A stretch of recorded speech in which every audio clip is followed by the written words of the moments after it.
that it's the last day of school for many, at least the last week for a lot of communities.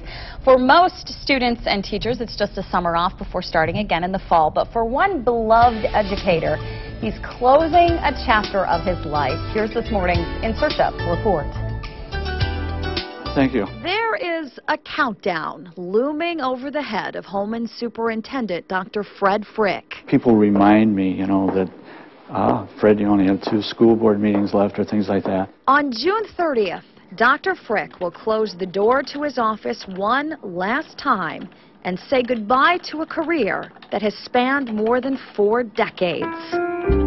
It all began back in 1967 when the Loras College graduate was hired as a math teacher in the Dubuque, Iowa school district. I loved it. I really enjoyed it. Over the years, Frick got his master's degree, then his doctorate, worked as an associate principal in Dubuque, and made stops in both Mason City and Council Bluffs, Iowa as a high school principal. But in 1990, the superintendent position opened up in the small village of Holmen, Wisconsin. My wife actually had gone to the University of Wisconsin at La Crosse, and we saw Holmen, and she said, "You ought to look at Holmen." I said, "Where is Holmen?" At the time, there were only 2,000 students in the entire community, less than any other district he'd been in. But for Frick, he simply saw potential. The Holmen community is just really a special place. They value young people. They're willing to commit to young people. They're willing to come out and be part of a solution. And you don't find that in a lot of communities. He's had many achievements in his 18 years here. New schools have been built, more staff and programs added. At that time it was about 2,000 students. Today we're over 3,600 students, so we've grown considerably. But Dr. Frick is not the kind of man that likes to take credit for things.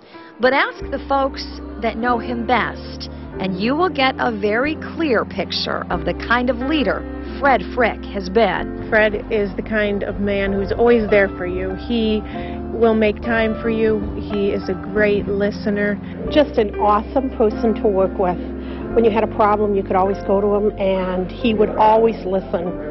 And he would always help to make things better. He cares about people, and he cares about where they come from and who they are. And when you do that, then people will follow. It's very difficult to see him leave. It was pretty unexpected when he announced it in December. I think some of us are still pretty much in shock about him leaving. I know it's a tough decision for him to make, and he's kind of wondered what is he going to do next. This is who he is. This is what he is. He goes in, I think, like 5 or something in the morning. A lot of nights he's not home until 10, and he just does it day after day. There's one thing you can't fault Fred for, and that is his work ethic. I always said I want to be able to walk away when I want to walk away. I don't want to have somebody say, "It's time for you to walk away." So I think that's why it's probably time. He may not be around on a daily basis anymore, but have no doubt Dr. Fred Frick is leaving behind a lasting legacy in this community. Everywhere you go in the district, you think about him and his impact on that building or that staff or that initiative. So it's hard to imagine the district without Fred. I think he leaves behind a legacy. I think Holmen as a community is far better off for having him be a leader in this community. There's nothing that is more fulfilling than helping people, giving to people. People will be forever grateful on something like that. And grateful we all are indeed.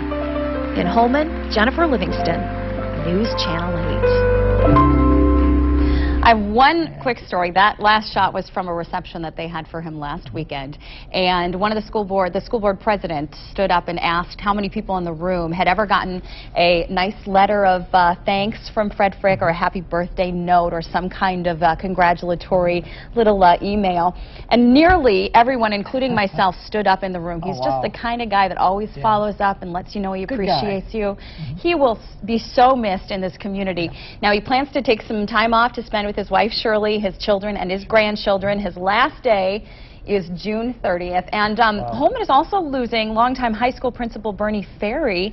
He is retiring. Oh, I'm dropping my pencil. At the end of the year as well. We would like to say congratulations to both of them and all of the educators that are retiring this year. We wish you all the best of luck. Oh, you bet.